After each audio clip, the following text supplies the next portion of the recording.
We are recording. So, are you racing Ironman Chattanooga this year? If so, this is the perfect video for you because in it, two very experienced Ironman U certified coaches are going to go through the course. And not only both of us Ironman U certified, one is a local coach who actually has great knowledge of this course and is going to give you great insights into how it's all going to roll out. So, buckle in. We're going to give you a lot of information. This will be recorded so you can rewatch it and check down on your notes. But this is going to be a lot of info. Great for newbies or great for people trying to PB this course. So let's get to it. So who are we? My name is Coach Steve or Stephen Moody from Dublin, Ireland. I am an Ironman U certified coach for 10 plus years. I've been coaching triathlon for 20 years. I've got a number of us. We tend to send a lot of athletes over to the States, and Chattanooga is a very popular course, mainly because it's got a lovely swim, but we'll talk through that. I'm delighted to have Josh Venis here today, who is a local coach who's going to help us too. Josh, how are we? Good morning, Steve, or good afternoon. Yes, as you said, my name is Josh Venis. I've been coaching athletes for just over 5 years, and I have done this course myself, and I've had several athletes that have done this course, so very excited to get into it, share some knowledge and some experience, give a couple quick tips, and hope everyone can prepare for a great race day. Fantastic. So let's get straight into it. Chattanooga is renowned for being a lovely swim, point to point.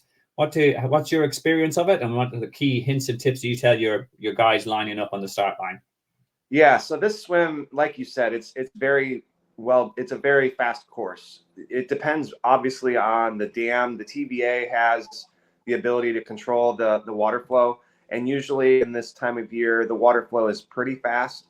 It is always posted on a website if you're curious to look at it. It's the TVA, the Tennessee Valley Authority. It does tell you what the water flow is on the day it's measured. It's not always going to be the exact same on race day, but it will be close. The key to this swim is, really it's a straight shot, right? And so the key is stay far enough out to the buoy line so that you're in the current, right? So the closer you move to shore, the slower your swim will be. So the key is to hug the buoy line, try to stay in the buoy line. You can swim either side of it, so there's really no preference whether you swim on the left or the right. So I always tell athletes, whatever side you breathe to, make sure you can see the buoys better, right? So if you're a right side breather, make sure the buoys are on your right. If you're a left side breather, buoys to your left. The only buoy you have to come around is at the very end of the exit. At the very end, you have to come around that buoy on the left of it, or sorry, the right of it. So you have to make a left-hand turn into Ross Landing. But other than that, the course is very straightforward. The things to note here about the swim, you have to take a shuttle to this swim start, right? So the swim start, as you can see on the map, the transition is way down in the left corner, and you will take a bus ride about 5 to 10 minutes up to the start of the swim. A lot of people think that this is a major deal. It really is not. There is porta potties down there. There will be ample room for you to get spread out and kind of get into your own headspace to get prepared for the race. You do get to have a morning clothes bag for this race. So you'll have a white morning clothes bag that you can prepare everything for your swim and put it in that bag. And so what I tell people is when you're preparing for this race, your wetsuit, if it's wetsuit legal, which will be a race day call because it's never going to be announced until that morning. Every time I've done this race, it's been wetsuit legal. So that is always a nice benefit. But there has been years where it has not been wetsuit legal. So just be prepared for both options. Have your swim skin and your wetsuit prepared for race day. And then that morning you can throw in whichever option you need for the race. That being said, I have my goggles, my swim cap, my starting timer chip, or my athlete chip, all of that wrapped up into one little bag. And I have usually a bottle of water or some electrolytes and a goo or some breakfast I want to take down to the swim start with me. I put all that stuff in a bag so that it's in the bag and ready to go. What I will also do is I'll wear my race kit, but also have some warm clothes on top of that, whether that's some sweatpants, a sweatshirt, a stocking hat, some gloves, because it will be chilly in the morning as this race is in late September. So what that means is once you get down there for the swim start, you'll be able to take all those clothes off, put it in the morning clothes bag, hand it to the volunteers, or put it in the box where they will take that back to the finish line for you to pick up at the end of your race. So the nice thing about this race is the morning clothes bag does allow you to have some extra things with you at the swim start that you can put back in that bag and have coming back to you at the finish line. Great. So it's also worth noting, as I said, the giveaway here, it's the second best global swim in Ironman. Must find out what the first one is, and North America. But again, it's point to point. The current is nice, strong in the middle. You said it has been normally wetsuit legal, but prepare. What's the water quality like? Is it pristine? Is it murky, brackish? And what should people expect? Yeah, it's definitely an inland swim, right? So it is in the Tennessee River. It is not brackish water, but it is very murky. It's not clear at all, but it is clean, right? It's nothing to be concerned about. It's a very good swim. I mean, the water feels great when you get into it. It's not anything. There's no concern in there. There's no wildlife to worry about, no jellyfish, none of that. But what I will say is this, right? So if you look at the swim map, when you start your swim, you're going to feel like that first half of the swim is very long. But what I will tell you is it will go very fast. So get into your swim stroke, try to settle into a good pace that's comfortable for you. I tell people, don't swim anything harder than a 6 out of 10 RPE, because you want to conserve energy for the back half of this swim, and you want to get out of the swim having energy for the bike. What you want to sight for is you want to look, and when you start to see that island in the middle there, the McClellan Island, when you start to see that, you're halfway. And so at that point, you know you are halfway into your swim and that you've only got half left. And then, in fact, once you get to the very point of that island, you've only really got about 2K left, which is just under halfway.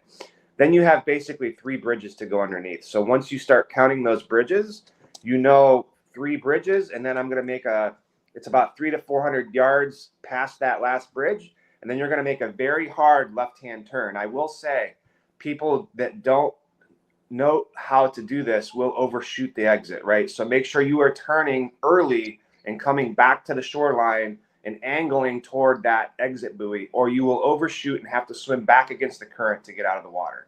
The swim exit is 4 bridges, you're in trouble. So yeah, no, I agreed. Is that would seem to be the risk with a kind of a strong current swim, that if you overshoot. So start again, sight after your 3rd bridge, start sighting ready. This is your bad boy. Get ready, slow down your stroke, make sure you get a nice turning arc into it. Sorry, you were going to say something else there, Josh? Yeah, and then when you hit the swim exit, it is a very large series of steps. So make sure you go check this out before the race. I always tell people, get acclimated to the transition area, the swim exit, and how all this stuff looks so that you're not surprised by it on race day. The series of steps there's probably about 30 to 40 of them. I can't recall the exact number. I've counted them at one point, but there is a large series of steps you have to go up to get up to the basic ground level of where the transition is. So make sure you check that out. Some of the area will be carpeted going into T1, but not all of it, right? So make sure you check out the swim exit. You'll have to come up some steps, and then basically you'll get up to the ground level where you'll go through the transition 1 area. Yeah, and I presume there will be volunteers on those steps as well, helping you up as well. Yes, okay. And for this race, I'm highly confident there should be wetsuit peelers, we call them now. So yes, there will be wetsuit peelers for this race. I will almost guarantee it. Yeah, we call in Europe, we're a bit more politically incorrect. We call them strippers. And that's because we actually don't have them that often. There's only 2 or 3 races on the circuit. So it is a very American luxury, but which you should definitely enjoy. So in terms of the swims cutoff time, you have 2 hours and 20 minutes to get it done. But again, as Josh is pointing out, make sure you use the current to your advantage and make sure you're pacing it well. It shouldn't be a problem. One other item we're just going to talk about in terms of the actual swim entry, which is new to people who have not maybe raced an Ironman branded race before, is what they call a seeded swim start. And you will say that you'll hear the conversations. You make sure you seed yourself accordingly. What this does is it's Ironman's method of actually just controlling the flow of swimmers into the water.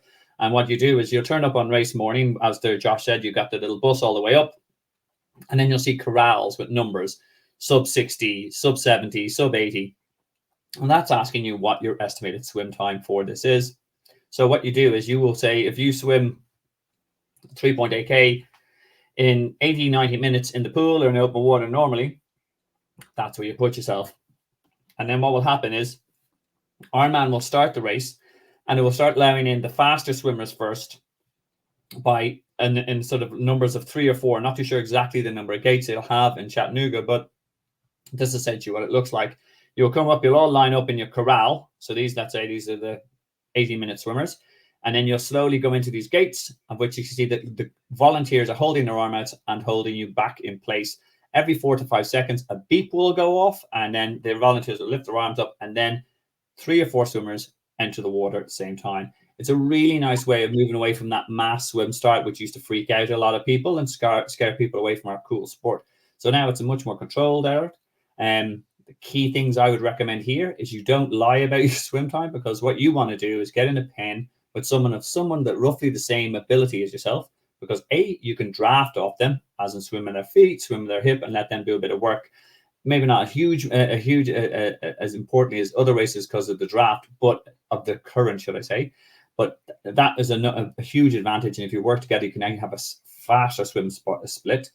The other thing what you want to avoid it, and it's an error a lot of newbies make. They go, oh, I'm going to be tight and cut off. I'm going to put myself in the sub 60-minute swim time. And then what happens is they're in with the fish and the really strong swimmers, and those guys will swim over you unapologetically. So be honest about your swim time, and put yourself into where you the correct corral. And the question that will be asked is, well, it's a current, so I'll be faster than expected. Yes, you will.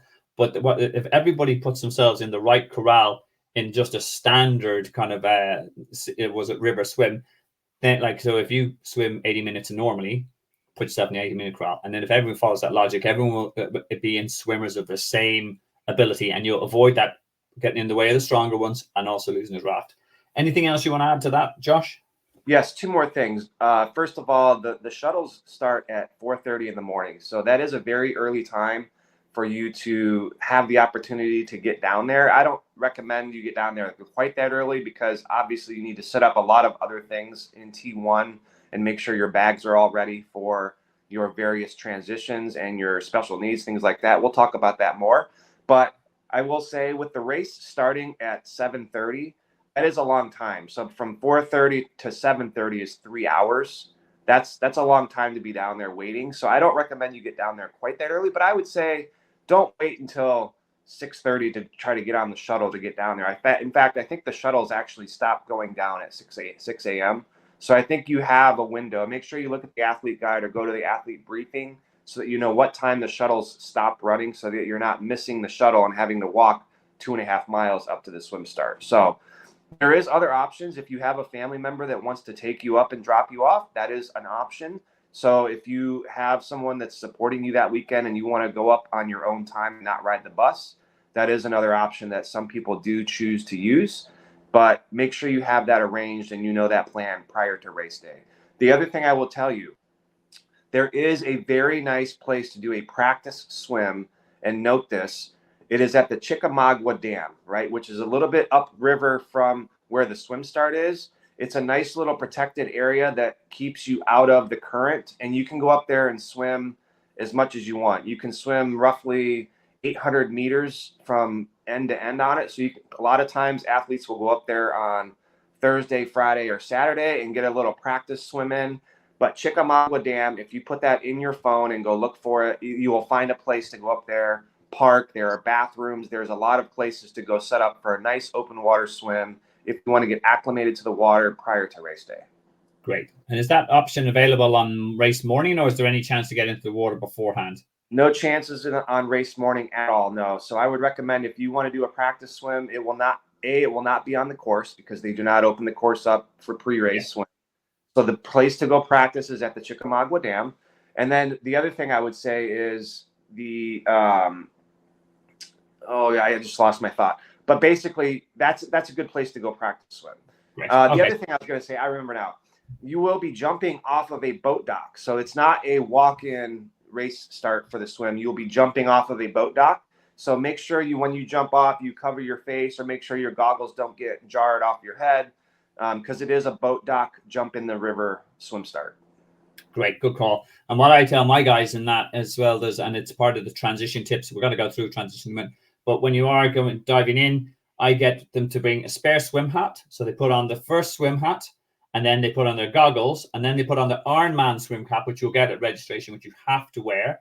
And then you put that on over the goggle strap. So that has the effect of actually securing your goggles. So that also works when jumping in. And if someone bumps into you in the water, it means that you're not going to lose your goggles, which could be very unnerving for other people. Great, some super swim tips there. So let's move on to transition.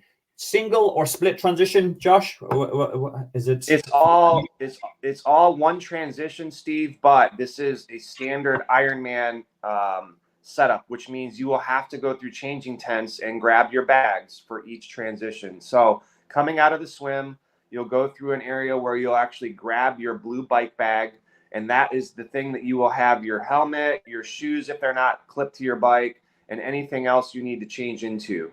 Otherwise, most people typically race in the same clothing the entire day. So the main things that are in this bag are usually a bike helmet or some other things you might need. But the most important thing is you're going to be putting your swim gear into this blue bag. So everything goes into the next bag when you're moving forward through the race. So I always tell people, put like a small little hand towel in there. If you want to wear socks on the bike, that's the place to put them on.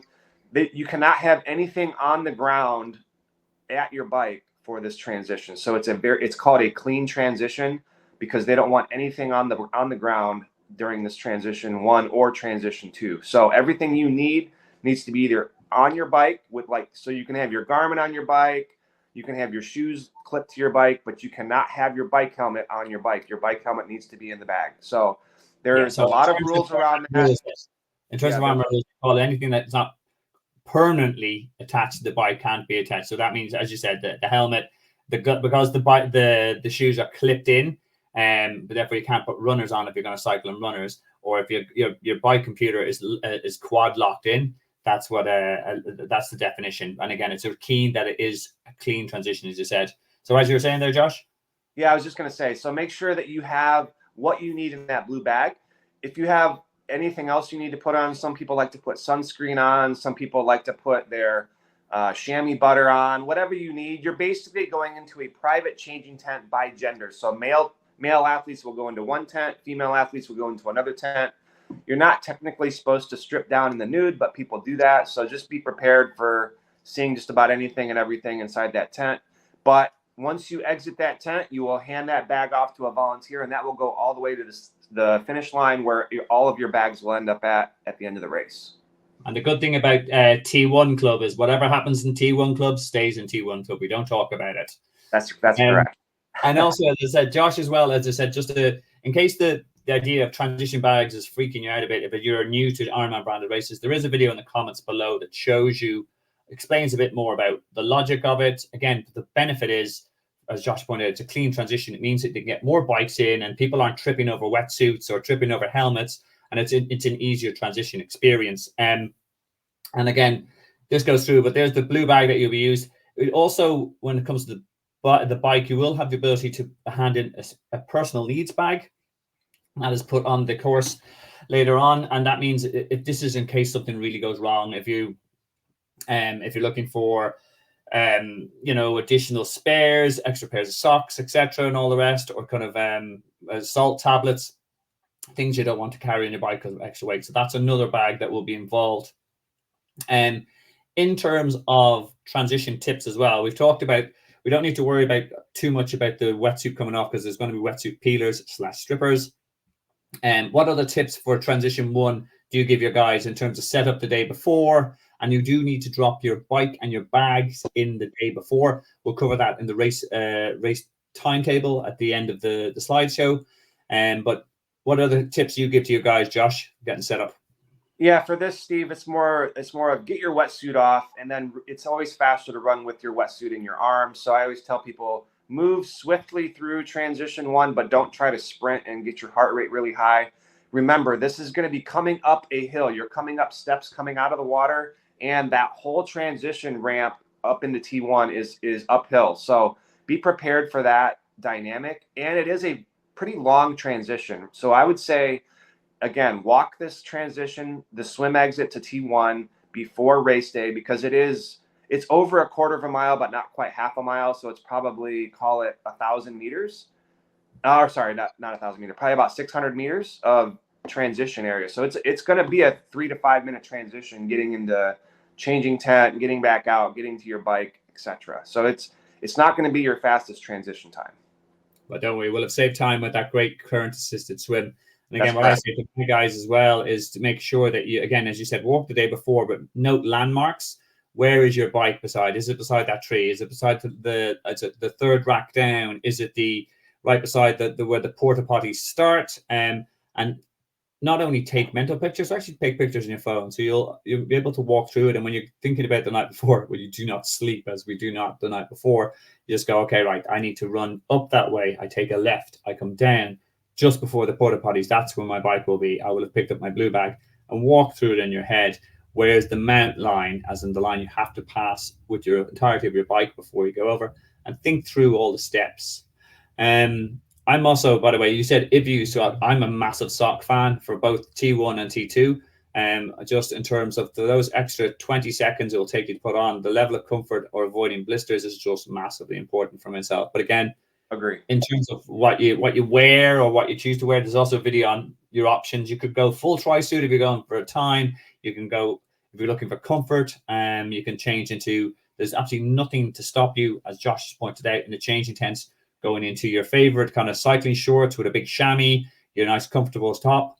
And another thing I say to my guys for the blue bag, I said, just that blue bag, you only take out of what you're going to use on the day, but you can stuff whatever you want in there. So if the weather looks like it could be changeable and you come out of the water and it looks, actually that looks overcast, it could rain. If you have a rain jacket in your blue bag, you can stick that on.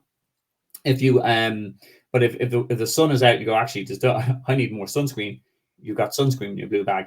So again, as I say, better to be looking at it than looking for it. Any other T1 tips for the gang, Josh?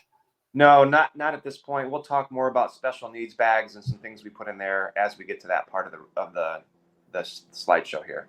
Absolutely, great call. Right, so we really hope you're getting something out of this. Josh has already dropped some great tips already.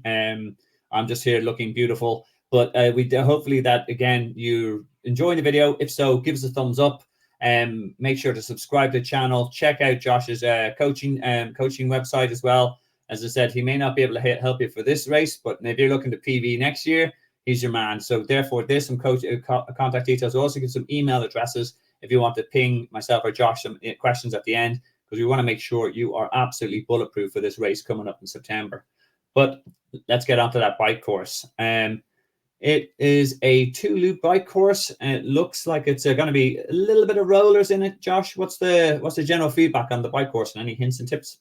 Yeah, so this bike course, I will tell you, Steve, this is probably one of my favorite bike courses of all the races I've done. So I will say, if you like a good bike course, this is high on the list. The first 5 miles, I don't know if you can show with your cursor there, the first 5 miles getting out to the main stick of the highway, that is a little bit rough. I will say that. So there is a lot of orange marking that's going to be on the road. There's a lot of little potholes. They're not potholes that are going to necessarily give you a flat, but there are potholes to avoid. And there are also a couple of train tracks that you'll need to navigate going out to the main road.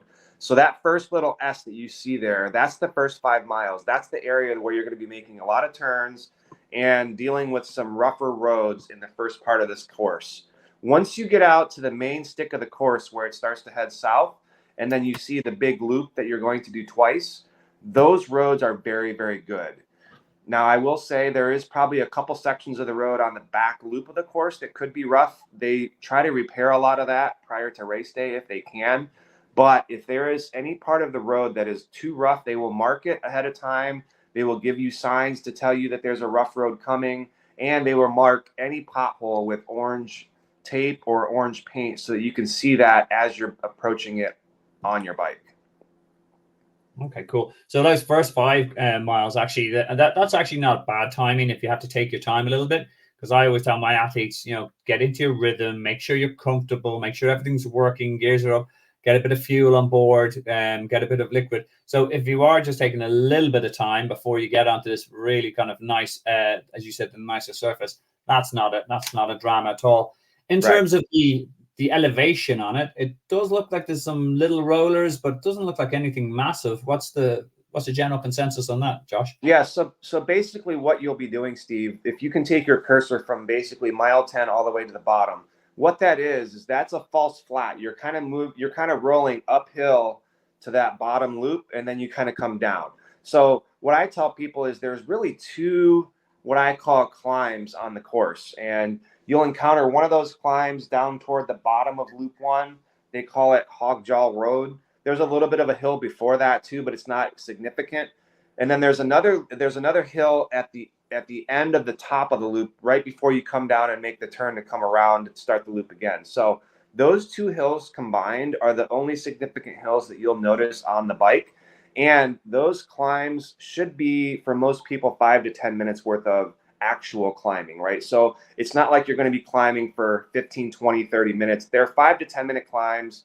You will want to get out of aero, put your bike in a gear that you can push and spin. You probably want to get out of the saddle a little bit to change your body position, because you are in this race for 116 miles, in fact, because this bike course gives you 4 bonus miles. So this is actually the longest bike course and the longest full Ironman on the circuit in the world, because not only is this bike course long, the total distance makes it 144.6 versus 140.6. So that being said, if you look at the map, the bottom of the loop, that's where you're going to see some of the first hills. And then at the top of the loop, you're going to see the rest of the hills. Every hill, though, here's the bonus about it. Everything you climb up, you get to take the downhill very fast down. So I will say this. Most people really enjoy getting up the hill and then taking the downhill very fast in aero. You don't have to worry about turning at the bottom. It's a very nice way to run out the hill, get the free speed.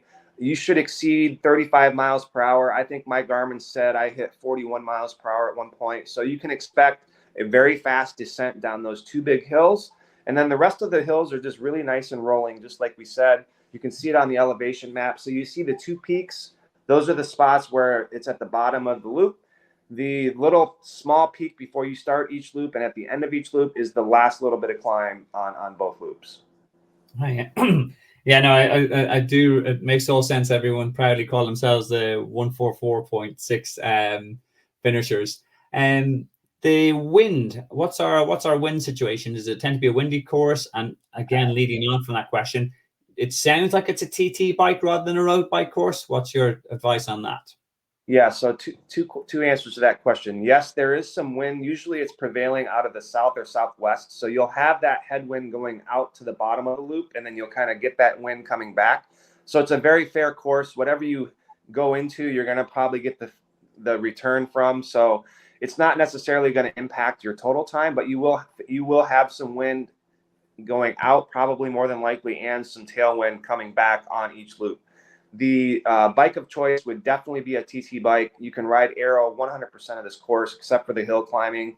And you'll want to be taking advantage of all the aerodynamic and body positions you can for this course. I also recommend, if you have a rear disc, throw it on the bike. It is a course you can use every ounce of speed and advantage you should get. Yeah, no, absolutely. I was thinking that exact point when you're saying you're going to get a bit of a headwind here. That's when you want to be nice and tucked into the bars, make yourself as small as possible, minimize that frontal resistance, and minimize any loss of speed here. And then on the way again, just a higher gear possibly to take advantage of the tailwind and just keeping it nice and aero. Sounds like a nice course altogether. And as you said, there's no real technical parts to this. Like there's no real sharp right-hand chord. Yes, there's some here, as you said, but that's only on the way out and the way back in. But in terms of the 2 loop that we're doing here, there's minimal kind of sharp turns. So again, that would lend to sort of making sure you can just drift around corners as well on the aero bars. Anything else anything else aside from the road surface, wind, TT bike, the elevation we covered? Any other insights? Yeah, I would say 90% of these road surfaces are very good. Again, you will want to know that there will be a couple of rough spots. Most of that is in the beginning of the course. The other thing I will say, when you get ready to start loop 2, there's a small little tight corner there that you can kind of see where it's a pinch point. That is coming. You'll be coming downhill into that turn. So make sure that you are coming out of aero before that left-hand turn to start second loop, because you will be going very fast. And this is another thing to note. Your special needs bike bag is only accessible on loop number 1. So once you get into your bike special needs bag, I guess technically you could get into it on loop number 2, but you can only get into it one time. So once you touch that bike special needs bag, you're not allowed to touch it again. So basically that bike special needs is at the top northeast corner of the loop. You'll get that roughly at around mile 60, I want to say.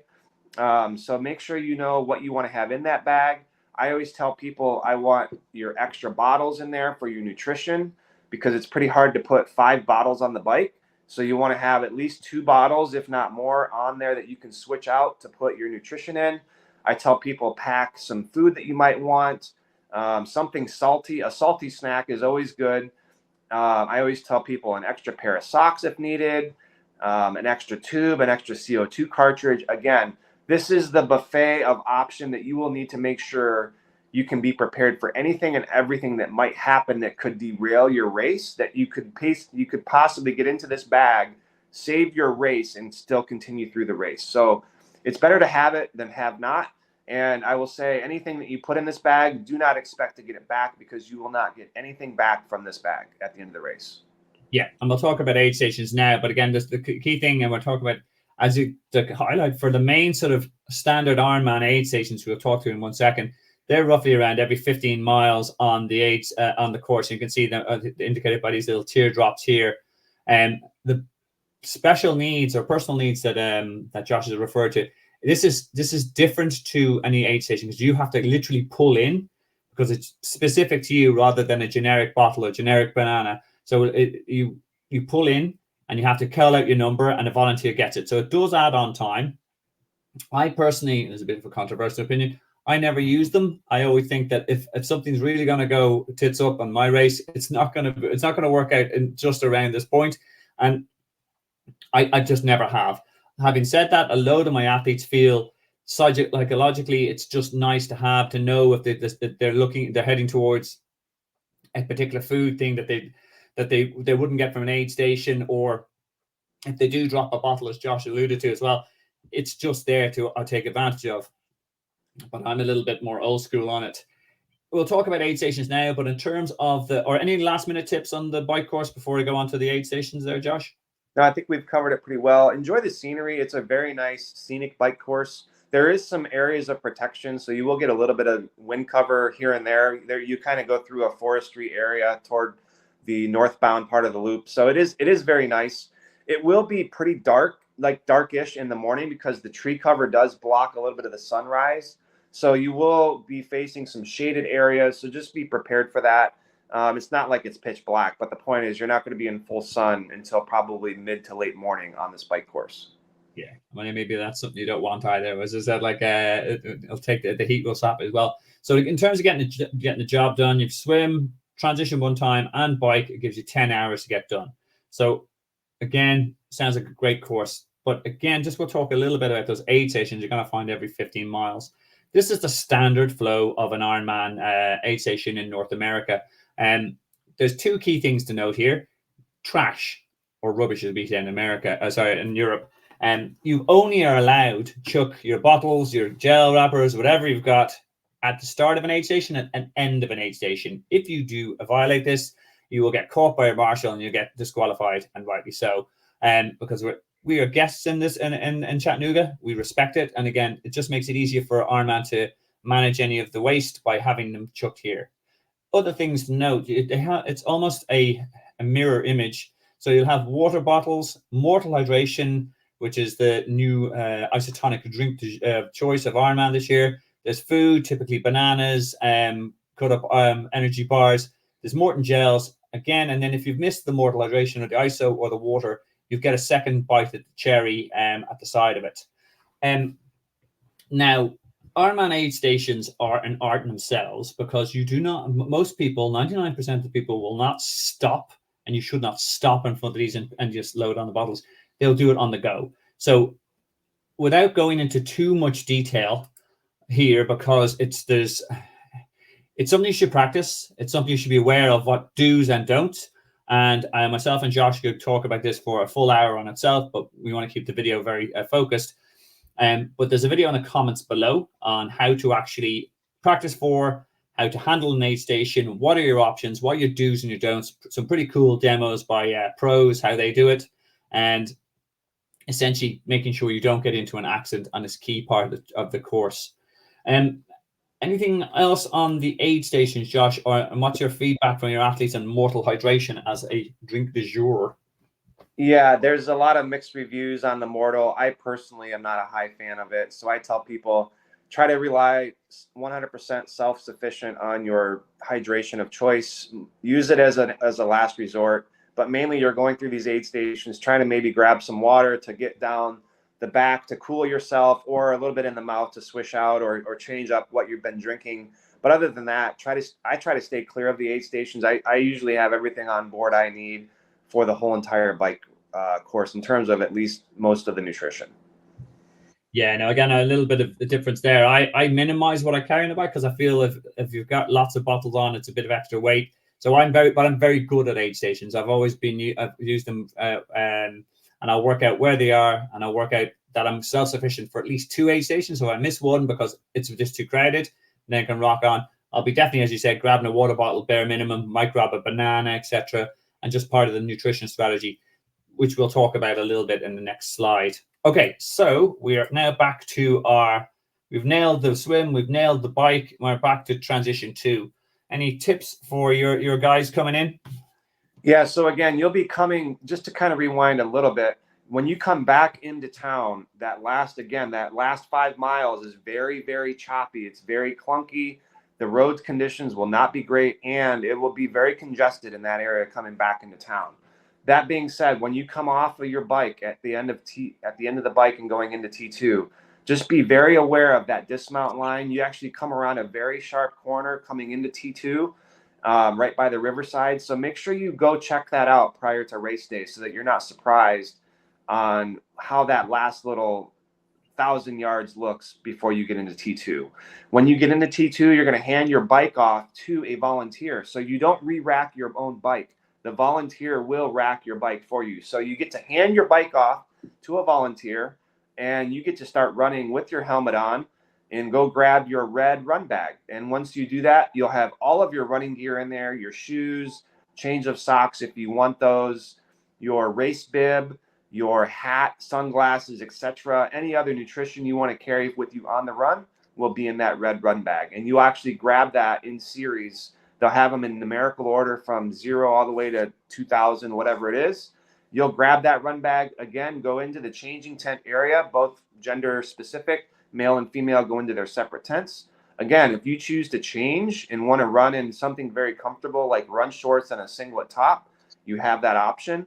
Again, most people typically race in the same clothing from start to finish. But if you're an athlete that wants to be extra comfortable, take the extra couple minutes, change the clothing to whatever you choose, and move on with your day. Yeah, no, absolutely. And again, also another point when you said it's again not a bad part if you have to slow down in the last 5 miles. I always talk about my guys like dropping into a lower gear, get into a higher cadence, like stand up a little bit, stretch out their hamstrings as they've got a marathon coming up. And also something that a little bit that we touched on, but we didn't really drill in that last kind of 40, 50 kilometers of the bike course. Do not skimp on your nutrition, because at this stage, you're not fueling for the rest of the bike. You're fueling for the marathon. So make sure you keep on sticking to your nutrition strategy and make sure you're keeping on board fuel, hydration. Also into T2, and that's a really good spot on the kind of sharp turn into the dismount line, and because that could catch a lot of people out. Know how you're going to dismount. Are you going to do a postman dismount? Are you going to do a complete stop go? Have you know what's going to happen beforehand? Are you taking your feet out of the shoes beforehand? There are different options, again, which we cover in the transition tips in the videos below. Again, per what we discussed in T1, you should have walked your dismount line to the blue bag to the changing rooms, because you'll know that flow. And it might sound very simple, but you're sort of going, oh no, I just have to go there. When you've got race brain on, you've been out exercising for racing, should I say, for the last 6-7 hours. Your brain is not what it used to be. It's all a bit brace brain, you're a bit foggy. So, but even just knowing those landmarks to kind of visualize, okay, I was a hand off the bike there, I get the blue bag there, I run to change room, and that's where the run exit is. And again, You will have a run personal needs bag as well on the run course, which we'll talk about. Any other top T1 tips? Was it T2 tips, Josh? No, same thing kind of as T1. It is kind of a longer transition. At least for this, you're not going to be running that swim exit distance. So this transition is a lot shorter, obviously, than T1, but you still have to do the same distance coming into it. You have to go all the way to the south end where the changing tents are. You grab your bag along that way. Then you come back around when you come out of those tents, and you run all the way back to the north where you actually start the run course. Yeah, no, absolutely. And again, another tip I just popped into my head as well. I tell my guys to have a go bag, as in what you do not want to do is come into T2, and you refer to it in T1, move through it swiftly, but methodically. So you don't want to sit down and start thinking, wow, I have a marathon to run, because the minute you start thinking about it, your muscles start cramping up, it becomes a bit overwhelming. So I get my guys to use a go bag, which is essentially you'll have your hat in there, any gels you have in there. So once you get your runners on, and you start moving, you start running with your go bag out to the run exit, because as one of my athletes always says, nothing good happens in T2. You just get in, you get out. Make sure you've got all your stuff, but just get out. Start questioning your life choices. It's just going to make the marathon. And as I said, you put your gels in the back, you put your hat on, you put your shades on. At that stage, you've run around 500 meters, and you go, actually, that's 500 meters already banked. So go bag is the way to go. Alrighty, and we'll move on to the run course itself. What you got? 2.5 loops going on here. Do you want to talk us through it here? It's basically 2 loops, Steve. What you have coming out of T2, you do kind of head back to the north, and then you turn back to the south. Actually, it's really kind of a directional weirdness, because this map doesn't necessarily depict it well. But the first 4.5 miles, you're just going along the riverfront down to the southeast part of the course. So it's really nice that this course is blocked out in basically 4 to 5 mile chunks. So the first 4 miles, I just tell people, get into a nice run pace that you can control, that is a very 6 out of 10 effort RPE, or like a very low zone 2 effort, right? Because we don't want to run hard for the first 5 miles. You've got 26.2 miles to cover. Now, that first 4.5 miles, everything that you see on the south side of that river is flat. Okay, so no hills really whatsoever on the east side, or sorry, the west side of the river. All of that area is flat. So a majority of the run course is on that side of the river. It is flat. So when you go out to the very end point, you're about 4.5 miles out. You kind of turn back toward inside of the run, toward the riverfront. You're going to actually run past where you got into the water at the swim start. So you'll see a lot of familiar things. Yeah. And the nice thing about that is that part of the run course does have some intermittent shade. So if it's getting warm, you'll get the benefit of some of that shade where the tree cover is on that side of the course. Now, progressing through, you'll cross over the one bridge, which is on the right side of this map. That is the pedestrian bridge that you'll cross over. You'll see the island that you swam past in the swim, and you'll start to hit the infamous Barton Hill. That is definitely a hill that you will need to be prepared for. I will say you will want to go check that out before race day, because it is a little bit of a booger.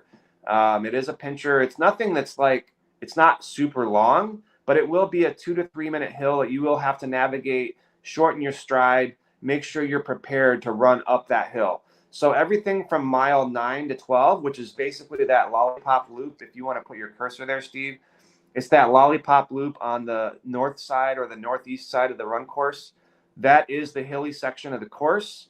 There's probably 3 or 4 significant hills that are going to be anywhere from 1 to 3 minutes. Some of them maybe 3 to 5 minutes. But again, every race effort is going to be comparable to your pace, right? So I always tell people these hills are not something you necessarily should have to pause or walk for, at least on the first loop, but they are hills that you need to manage the effort on. You need to shorten your stride. You need to let the heart rate stay normalized. You don't want to elevate your heart rate on these hills. So you definitely need to approach them with a little bit of a strategy, let's just say.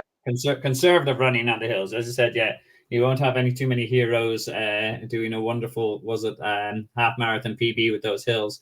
No. But In terms of the road surface as well, is it concrete, tarmac, asphalt, or is it It's a mixed? mix.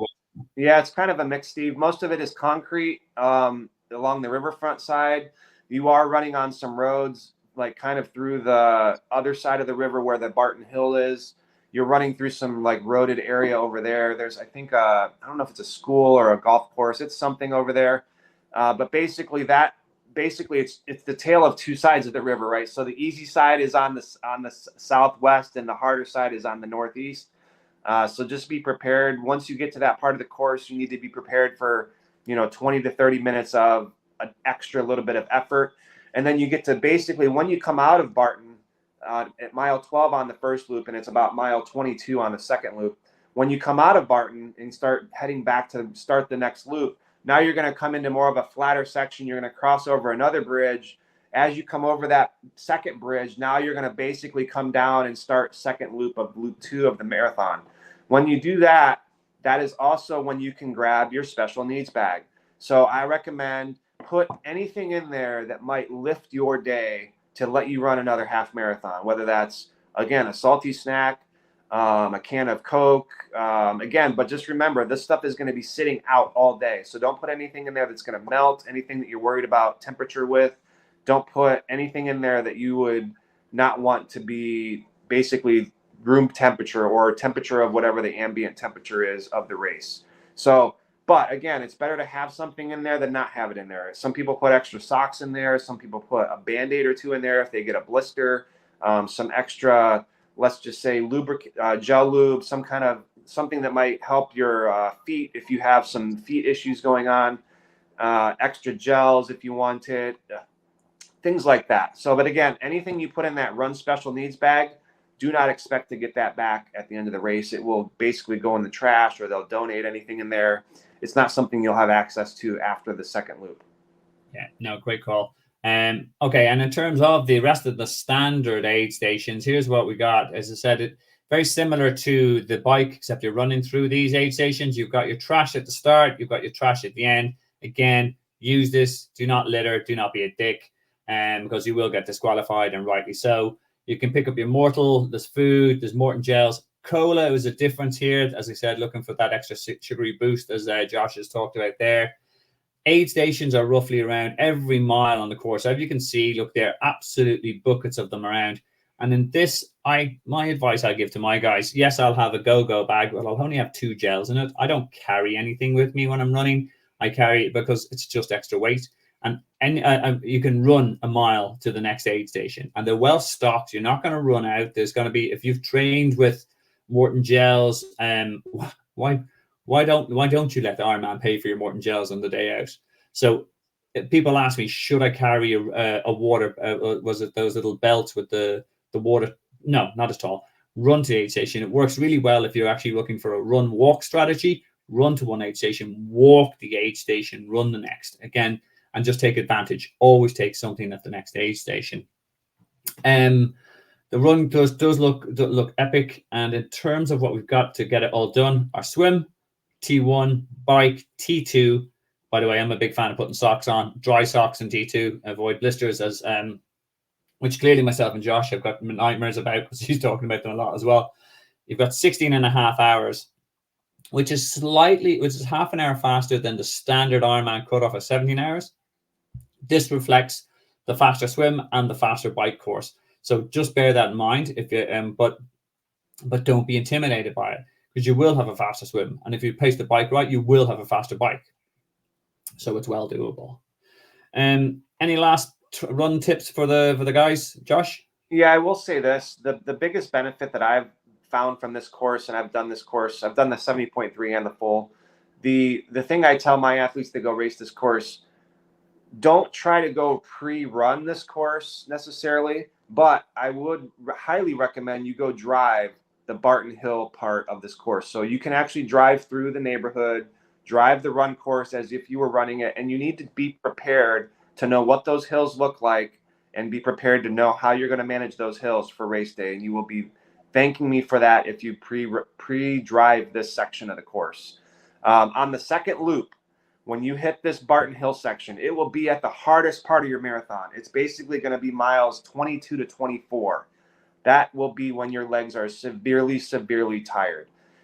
I would recommend that if you have to drop yourself to a walk, that you are walking up these hills at a very steady pace and then running the downhills. So if you are an athlete that has to resort to some walk run strategy, this is a spot where you'll want to manage that effort walking up the hill, but running and jogging down the hill if you can, until you get back to a flat where you can pick back up and run a normal cadence. So no harm, no shame in walking in these hills. Most people will be walking these hills guaranteed on the second loop, unless you're a really elite athlete, which there are those out there.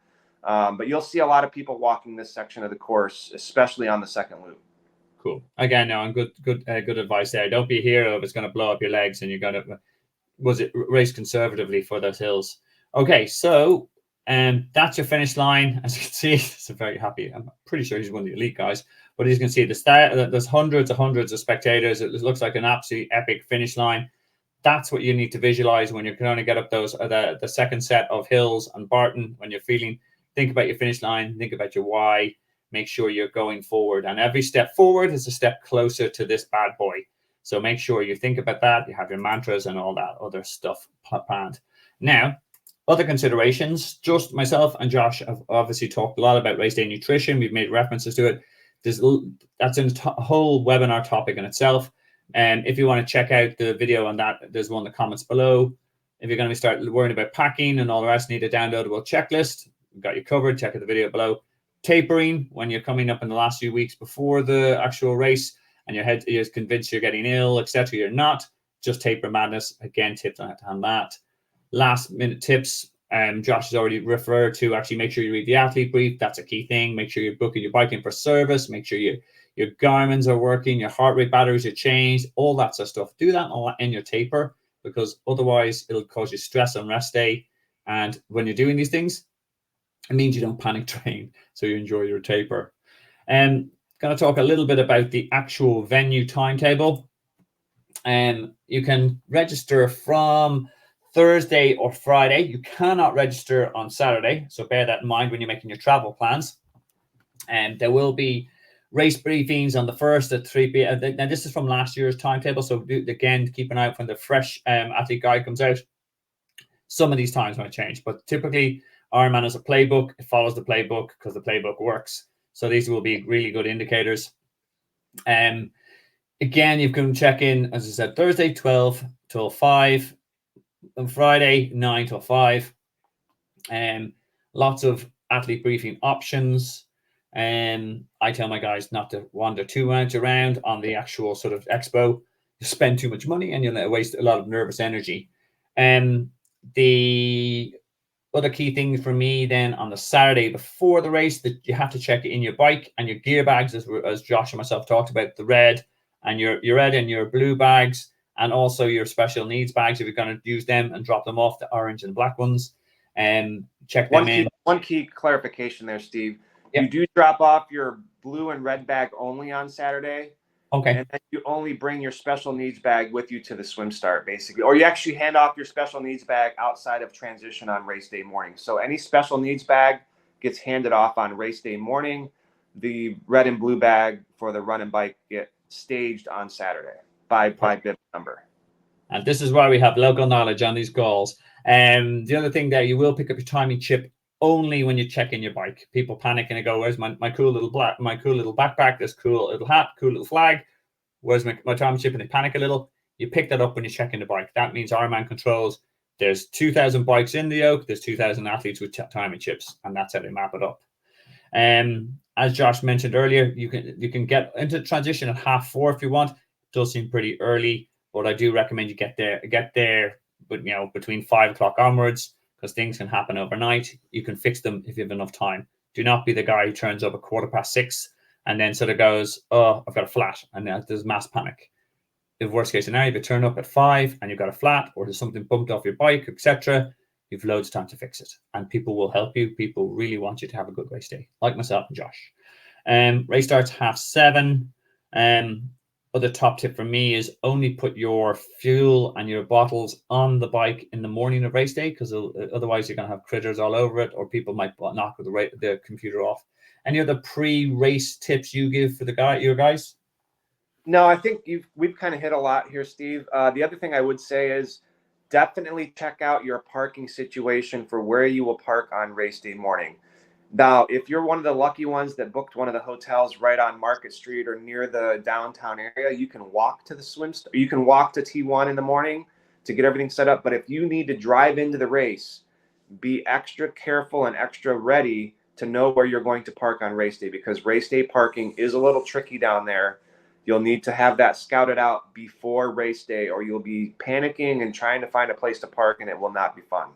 The other thing I say too is make sure you know where your spectators are going to be. I tell people kind of show your spectators where you want them to be, because they're there to help you and cheer you on and support you. There's a very good chance they can see you on the run course quite a bit, and definitely on the swim exit. They will not. I don't recommend anyone goes out to the bike course. It's kind of a closed, not really a closed bike course, but it's very hard to get out on the bike course with a car once the race is going. So that being said, Brian Myrick is the race director for this course. He runs a very good race. This race has been going on in Chattanooga for a lot of years. It's highly well supported. All the athletes that come to this race are very, very good etiquette, very good mannered, and people really have a lot of fun at this race. I will tell you, if you don't have fun at this race, I will be shocked. It's one of my favorite race venues. Again, I said this in the beginning. I'll say it again. I really love this course. The swim is very fast. The bike is very fun and scenic. And the run, at least for the full, is not so bad until you get to Barton, right? So just manage that effort. Make sure you're good to go, and you'll have a great race day. Yeah, I'm putting this on my list. As I said, I'm a weak swimmer. I'm a strong cyclist, and I run hills all day long over in Ireland. So this sounds like a course for me. But yeah, and also I look, American courses, they're really, really well supported. I think in terms of, you've got lots of little nice things, wetsuit peelers, bike catchers, all it is an awesome time. So listen, again, thank you 1,000,000% to Josh for his insights, his time, his energy in this. As you can see, he's very passionate about this stuff, and he knows this stuff. And he's more than happy to take any questions you have. If you want to hit him up with an email there, veniscoaching@gmail.com. And my email is info@smartenduranceSolutions.com. But as I said, Josh is a local guy. Josh has got the insight. So do hit him up. Let him know how you got on. Let us know how you got on in the comments below. And we wish you an absolute belter of a race in Chattanooga in September. Anything else, Josh? No, thanks again for having me on, Steve. As you said, if anyone has any questions or any last minute things they want to know about the course, I am 100% happy to answer those. Feel free to reach out to me through an email or connect with me on Instagram and send me a DM. I'm happy to help you in any way that I can, and I hope you have a great race. And thanks again, Steve, for having me on. Absolutely great. Thank you very much, folks.